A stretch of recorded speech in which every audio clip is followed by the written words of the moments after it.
Hola, soy Sergio Pérez, un escritor santandereano y hoy quiero hablar de uno de los temas que más me apasiona, la literatura, especialmente la literatura de denuncia social. Hace unos años publiqué la novela El incesante silencio de tu voz, en donde hablo, entre otros temas, de uno de los atropellos que ha cometido el Estado contra una de las minorías. El tema de la denuncia social y el tema de los atropellos ha sido recurrente en la literatura latinoamericana, tanto así que desde el siglo XIX nosotros ya podemos leer obras que empezaban a denunciar los atropellos que se cometían en aquella época contra las minorías, contra los indígenas y contra los campesinos. Es por eso que hoy quiero hablar sobre ese tema y también tocando un poco las protestas que se están llevando a cabo en el país.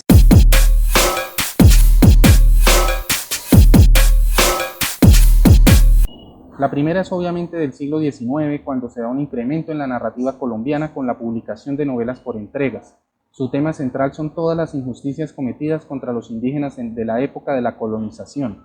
Ingermina o La hija de Calamar, novela histórica o recuerdos de la conquista, 1533 a 1537, es una obra publicada en 1844 del autor Juan José Nieto. Habla sobre la defensa y lucha de los indígenas de Calamar contra los ataques de los españoles.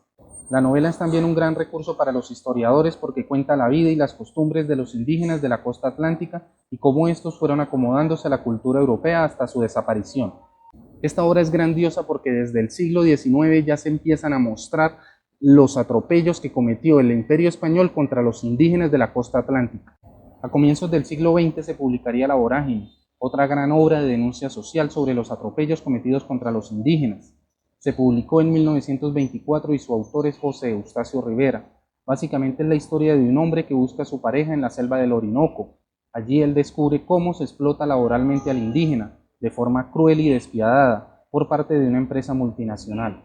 Esta historia mostró al mundo la forma como se extraía el caucho en las selvas colombianas. En este punto ya no se habla de la opresión de un Estado contra una minoría, sino básicamente de un sistema capitalista opresor contra una minoría que no tiene cómo defenderse laboralmente. En el siglo XX Colombia aún carecía de un sistema legal de protección al empleado, y esto hizo que no solo se atropellaran a indígenas, sino también a campesinos.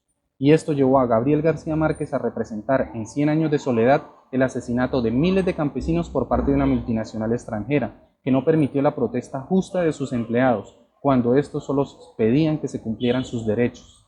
Esto se conoce como la masacre de las bananeras. Después pasamos a lo que fue la novela de la dictadura.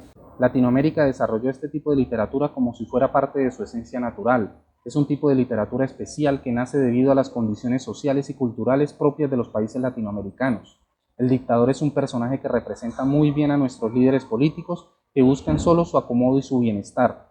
De ahí tenemos libros como El recurso del método de Alejo Carpentier, El señor presidente de Miguel Ángel Asturias, El yo supremo de Augusto Roa Bastos, La fiesta del chivo de Mario Vargas Llosa y un sinfín de obras más que hablan sobre la opresión de los dictadores al pueblo latinoamericano.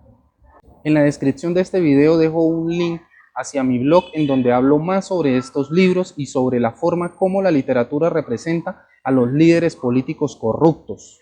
Ahora bien, en 1962 se publicó La rebelión de las ratas, de Fernando Soto Aparicio.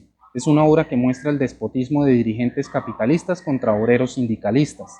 Es una historia que muestra cómo se explota laboralmente a los trabajadores por parte de multinacionales estadounidenses, bajo el permiso del gobierno nacional.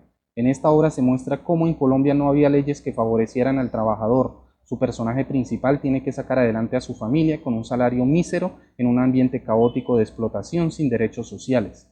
Al parecer esto no ha cambiado nada desde 1962, cuando esta obra se publicó. La literatura latinoamericana ha tenido como costumbre denunciar todos estos atropellos que cometen tanto empresas o estados contra las minorías, que en este caso son indígenas, son trabajadores o son campesinos. Desde el siglo XIX, cuando surge en Colombia y en toda Latinoamérica la narrativa, especialmente en las novelas por entregas, ya se ve este componente social de denuncia. Y ahora en estos tiempos, cuando hay marchas y hay protesta, este tipo de literatura toma relevancia. Por eso quiero invitarlos a leer estas obras mencionadas para que conozcamos un poquito más de la historia de Colombia y de Latinoamérica.